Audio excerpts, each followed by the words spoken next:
pemirsa, apa kabar nih? Gimana puasa hari ini? Semoga puasanya lancar dan selalu sehat. Amin. Supaya badan fit dalam menjalankan puasa Ramadan ini, salah satunya harus mengkonsumsi makan makanan yang bergizi.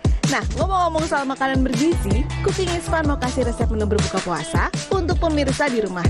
Pastinya dengan bahan yang mudah didapat dan cara yang mudah ditiru. Murah.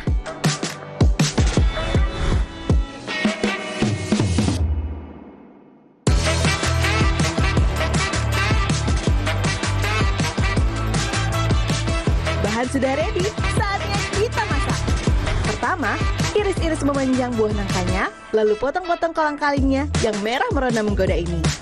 Berikutnya, tuang air kelapa muda ke dalam mangkuk, tuang santan kental, dan jangan lupa supaya lebih manis dan gak kalah sama kamu, tuang kental manisnya, lalu aduk-aduk sampai rata.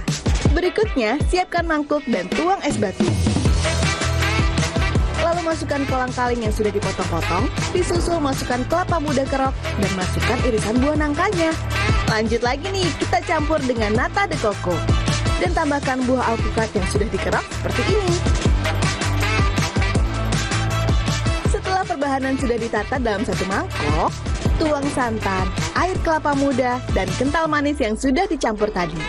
Supaya tampilannya lebih cantik, secantik putri kerajaan, kita juga bisa beri tambahan garnish di atasnya. Tara, ini dia es teler merah merona sudah siap dijadikan menu berbuka puasa. Gimana? Mudah dong bikinnya? Selamat mencoba di rumah ya.